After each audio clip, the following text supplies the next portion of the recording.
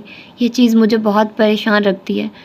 وہ لڑکی جو اس دن میرے ساتھ تھی وہ میرے ریسٹورنٹ کی عمارت کی آنر ہے، اور ہمارے درمیان اس وقت یہی مسئلہ زیر بحث تھا جب تم وہاں آئی۔ حیا، اس دن میں اتنا پریشان تھا کہ تم سوچ بھی نہیں سکتی۔ وہ میری پراپرٹی ضبط کرنے کی بات کر رہی تھی، اور اگر میں اس کی رقم ادا نہ کر پایا تو وہ ایسا کر بھی گزرے گی۔ اسی پریشانی میں تمہارے ساتھ مس بیہیو کر گیا۔ I am sorry for that, مگر اپنی تمام پریشانیوں میں بھی مجھے اپنے سے جڑے رشتوں کا احساس ہے اور میں ان کی پرواہ کرتا ہوں۔ حیا نے سمجھ کر اس بات میں سر ہلایا۔ اب بھی خفا ہو اس بات پہ؟ وہ قدرے توقف سے بولا۔ نہیں، میں نے تمہیں تبھی معاف کر دیا تھا جب تم نے کچن کے سارے برتن دھوئے تھے اور چولہا فکس کر کے دیا تھا۔ وہ بے اختیار ہنس پڑا۔ مگر وہ جنجر بریڈ ہاؤس مجھ پر ادھار ہے۔ اس سے پہلے کہ وہ کچھ کہتی، ویٹر اس کی طرف آیا تھا۔ میڈم سلیمان؟ حیا نے چہرہ اٹھا کر دیکھا اور لمحے بھر کو پتھر کی ہو گئی۔ ویٹر ایک سفید گلابوں کا بکے میز پر رکھ رہا تھا۔ یہ آپ کے لیے۔ ساتھ ہی اس نے 2 رویا تہہ کیا ہوا کاغذ حیا کی طرف بڑھایا۔ لیجیے مادام۔ حیا جو ساکت نگاہوں سے گلدستے کو دیکھ رہی تھی چونکی اور مضطرب سے انداز میں وہ کاغذ تھاما۔ اس کے قدموں سے جان نکل چکی تھی۔ مؤدب سا ویٹر واپس پڑ گیا۔ اس نے کپ کپاتی انگلیوں سے کاغذ کی تہیں کھولی۔ بے سطر کاغذ کے عین وسط میں انگریزی میں 3 سطور لکھی تھی، میری کار میں سفر کر کے آنے کا شکریہ، لیکن اصولاً مجھ سے گفٹ لینے کے بعد آپ کو ڈنر بھی میرے ساتھ کرنا چاہیے تھا، نہ کہ اپنے کزن کے ساتھ۔ From your Valentine. جہان گلاس ہونٹوں کے ساتھ لگائے گھونٹ گھونٹ پانی پیتا پلکیں سکیڑے اس کے چہرے کے بدلتے رنگوں کو دیکھ رہا تھا۔ کون بھیجتا ہے تمہیں یہ سفید پھول؟ وہ خاصے سرد لہجے میں بولا تو حیا نے چونک کر سر اٹھایا۔ چند لمحے بیشتر کی گرم جوشی جہان کی آنکھوں میں مفقود تھی۔ اس کے چہرے پر زمانوں کے لیے اجنبیت اور رخائی چھائی تھی۔ پتہ نہیں، اور اسے کیسے علم ہوا کہ ہم ریسٹورنٹ میں ہیں؟ اس کا لہجہ چبھتا ہوا تھا۔ وہ خالی خالی نگاہوں سے اسے دیکھی گئی، کوئی جواب بن ہی نہیں پا رہا تھا۔ دکھاؤ۔ اس نے ہاتھ بڑھایا اور اب حیا کے پاس کوئی راستہ نہیں تھا۔ اس نے کمزور ہاتھوں سے وہ کاغذ جہان کے ہاتھ پر رکھا۔ جیسے جیسے وہ تحریر پڑھتا گیا اس کی پیشانی پہ شکنیں ابھرتی گئی، رگیں تن گئی اور لب بھینچ گئے۔ تم کس کی گاڑی میں ٹاکسم آئی ہو؟ اس نے نگاہ اٹھا کر حیا کو دیکھا اور وہ ایک نگاہ میں سمجھ گئی تھی کہ وہ ایک مشرقی مرد تھا، تایا فرقان ابا اور روہیل کی طرح کا مشرقی مرد۔ وہ، میں سمجھی وہ تمہاری کار اور ڈرائیور ہے، میں سمجھی تم نے ڈرائیور بھیجا ہے۔ میرا ڈرائیور؟ کب دیکھا تم نے میرے پاس ڈرائیور؟ اس نے تنفر سے کاغذ کو مٹھی میں مروڑ دیا۔ میں سمجھی، اور اس نے کہا تمہارا نام لیا تو اس نے یہ کہا کہ اس کو میں نے بھیجا ہے؟ اس نے 2 ٹوک انداز میں پوچھا۔ ہاں، نہیں، یعنی کہ نہیں، اس نے نہیں بتایا کہ اسے کس نے بھیجا ہے اور تم اس کے ساتھ بیٹھ گئی۔ حیا، تم یوں کسی کے گاڑی میں بھی بیٹھ سکتی ہو؟ میں نے کہا نا، میں سمجھی تمہاری کار تھی۔ بے بسی کے مارے اب اسے غصہ آنے لگا تھا۔ بے قصور ہوتے ہوئے بھی اسے اپنا آپ مجرم لگ رہا تھا۔ میرے پاس تم نے دوسری کار کب دیکھی؟ تم، اگر تمہیں مجھ پر اتنی بے اعتباری ہے تو میں لعنت بھیجتی ہوں تم پر۔ اس نے نیپکن نوچ پھینکا اور کرسی دھکیل کر اٹھی۔ جو شخص یہ حرکت کرتا ہے وہ مجھ سے پوچھ کر نہیں کرتا، نہ اس میں میرا کوئی قصور ہے۔ اگر تم مجھے اتنا ہی برا سمجھتے ہو تو ٹھیک ہے، یہاں اکیلے بیٹھو، اکیلے کھاؤ اور اکیلے رہو۔ اس نے کلچ یوں ہاتھ مار کر اٹھایا کہ کرسٹل کا گلدان میز سے لڑک کے نیچے جا گرا۔ چھناکے کی آواز آئی اور وہ کرچیوں میں بٹ گیا۔ جہاں شاید اس کے لیے تیار نہیں تھا، مگر وہ اس کے تاثرات دیکھنے کے لیے رکی نہیں۔ وہ تیزی سے میز کی ایک طرف سے نکلی، سٹینڈ پہ لٹکا کوٹ کالر سے پکڑ کر کھینچا اور تیز تیز چلتی ہوئی باہر نکل گئی۔ اگر وہ اس کے پیچھے آنا بھی چاہتا تو ابھی جو نقصان وہ کر کے گئی تھی اسے پورا کر کے ہی آتا، اور اس کارروائی میں اسے جتنے منٹ لگتے اتنی دیر میں وہ اس سے دور جا چکی ہوتی۔ استقلال اسٹریٹ میں لوگ اسی طرح چل رہے تھے۔ وہ اس رش کے درمیان ہی میں کہیں تھی۔ اس نے کوٹ نہیں پہنا، بازو پہ ڈال دیا اور دونوں بازو سینے پہ لپیٹے وہ تیز تیز قدم اٹھاتی چلی جا رہی تھی۔ آنسو متواتر اس کی آنکھوں سے گر رہے تھے۔ وہ اس کے پیچھے نہیں آیا، اور اگر آیا بھی تو اس شور اور رش میں نہ اسے دیکھ پائی، نہ ہی اس کی آواز سن پائی، بس اسی طرح چلتی رہی۔ استقلال اسٹریٹ کا آخری کنارہ مڑ کر وہ ٹاکسم اسکوائر میں داخل ہوئی اور بالکل سیدھ میں چلتی ہوئی ٹاکسم پارک کی طرف بڑھ گئی۔ تاریخ پارک کے ایک گوشے میں وہ سنگی بینچ ویران پڑا تھا۔ وہ گرنے کے سے انداز میں اس پہ بیٹھی اور چہرہ دونوں ہاتھوں میں چھپا کر پھوٹ پھوٹ کر رو دی۔ انا، خودداری، عزت نفس اور اپنی ذات کے وقار کے وہ سارے اسباق جو وہ ہمیشہ خود کو پڑھاتی اور یاد دلاتی رہی تھی، آج بہت ذلت کے ساتھ چکنا چور ہوئے تھے۔ وہ شخص کب اس کو یوں ذلیل نہیں کرتا تھا، یوں بے مول بے وقت نہیں کرتا تھا۔ اسے ایک موقع بھی یاد نہ آیا۔ ہمیشہ ہر دفعہ وہ یہی کرتا تھا، یا پھر ایسا ہو جاتا تھا۔ آخر کب تک یوں چلے گا؟ بہت گرا لیا اس نے خود کو، بہت جھکا لیا، بہت بے مول کر لیا۔ اب وہ مزید نہیں جھکے گی، اب اس سے جھکنا پڑے گا۔ بس آج یہ طے ہو گیا، اس نے بے دردی سے آنکھیں رگڑتے ہوئے سوچا۔ پھر ارد گرد پھیلی رات کو دیکھا تو واپسی کا خیال آیا۔ اس نے گود میں رکھا سنہری کلچ کھولا تاکہ موبائل نکال سکے، مگر موبائل تو اس میں پورا ہی نہیں آتا تھا۔ وہ تو اس میز پہ رکھا تھا، اور وہ کوٹ اٹھائے باہر بھاگی۔ اپنا ترکی والا بھدا موبائل وہ ریسٹورنٹ میں چھوڑ آئی تھی۔ اسے ہر حالت میں موبائل واپس اٹھانا تھا، چاہے جہان سے سامنا ہو یا نہ ہو۔ چند منٹ بعد وہ ہانپتی ہوئی واپس استقلال اسٹریٹ میں اس ریسٹورنٹ کا دروازہ دھکیل کر اندر داخل ہوئی تو کونے والی میز خالی تھی۔ وہ دوڑ کر اس میز تک گئی اور ادھر ادھر چیزیں اٹھا کر موبائل تلاشا، مگر وہ کہیں نہیں تھا۔ کرسٹل کے ٹوٹے گلدان کی کرچیاں بھی اب فرش سے اٹھا لی گئی تھی۔ Any problem madam? وہ آواز پہ پلٹی تو وہی باوردی ویٹر، جس کی ناک پہ موٹا سا تل تھا، متفکر سا کھڑا تھا۔ وہ بوکے اسی نے لا کر دیا تھا۔ میرا موبائل تھا اس میز پہ، وہ پریشانی سے گھنگریالی لٹیں کانوں کے پیچھے ہرستے ہوئے بولی، اور میز پہ چیزیں پھر سے ادھر ادھر کرنے لگی۔ جی ہاں پڑا تھا، مگر جب آپ گلدان گرا کر گئی تو آپ کے ساتھ جو صاحب تھے انہوں نے وہ موبائل رکھ لیا، اور مجھے کہا تھا کہ اگر آپ آئیں تو میں بتا دوں کہ وہ فون انہی کے پاس ہے، ویٹر نے ٹوٹی پھوٹی انگریزی میں بتایا۔ اوہ اچھا، اس کے تنے ہوئے اعصاب ڈھیلے پڑ گئے۔ ملنے کا ایک اور بہانہ۔ وہ چلا گیا۔ جی، وہ بل پے کر کے فوراً آپ کے پیچھے باہر دوڑے تھے، آپ کو نہیں ملے؟ نہیں شکریہ۔ وہ پھولوں کے متعلق کچھ پوچھنے کا ارادہ تر کر کے باہر نکل آئے۔ استقلال اسٹریٹ پہ قدم رکھتے ہوئے اس نے کوٹ پہن لیا۔ اب اسے کافی دیر تک ٹاکسم اسکوائر پہ گورسل کے انتظار میں بیٹھنا تھا۔ اور یہ تھی اس کی تیسری ایپیسوڈ، اور آپ لوگوں نے بہت انجوائے کیا ہوگا آئی ایم شیور، کیونکہ مجھے پڑھنے میں بہت مزہ آ رہا ہے، اور میں اس کو شاید دوسری دفعہ پڑھ رہی ہوں۔ مجھے لگتا ہے کہ میں نے اس کو درمیان میں بھی پڑھا ہے، لیکن میرا خیال ہے کہ میں نے اس کو پڑھا ہے، لیکن ابھی مجھے یہی لگتا ہے کہ میں نے اس کو آخری اور پہلی دفعہ 8th کلاس میں پڑھا تھا، اس کے بعد میں نے نہیں پڑھا، کیونکہ میں جو ایک دفعہ ناول پڑھ لوں اس کو دوبارہ نہیں پڑھتی تھی، یہ میرا خیال تھا۔ لیکن اب میں اپنا خیال غلط ثابت کر چکی ہوں، کیونکہ میں بہت سارے ناولز رپیٹ کر چکی ہوں آپ لوگوں کو سنانے کے لیے، تو میں بہت دفعہ ناولز پڑھ چکی ہوں، تو یہ بھی میں دوسری دفعہ پڑھ رہی ہوں، اور مجھے بہت اچھا لگ رہا ہے۔ ایسے لگ رہا ہے دوبارہ سے یادیں تازہ ہو گئی ہیں، وہ وقت بھی جب میں جس وقت اس کو پڑھتی تھی، اچھا وقت تھا وہ بھی۔ تو یقیناً آپ لوگوں نے بھی انجوائے کیا ہوگا اس ناول کو، اور اس کی جو باقی ایپیسوڈز ہیں کچھ ایپیسوڈز کے بعد وہ آپ لوگوں کو میرے نیو چینل پر ملیں گی۔ اس چینل کو آپ لوگ جلدی سے سبسکرائب کر لیجئے، اور ہاں، اس ناول کا فیڈ بیک آپ لوگوں نے مجھے ساتھ ساتھ دینا ہے۔ تو پھر ملتے ہیں انشاءاللہ اس کی اگلی ایپیسوڈ میں۔ اپنا ڈھیر سارا خیال رکھیے گا۔ اللہ حافظ۔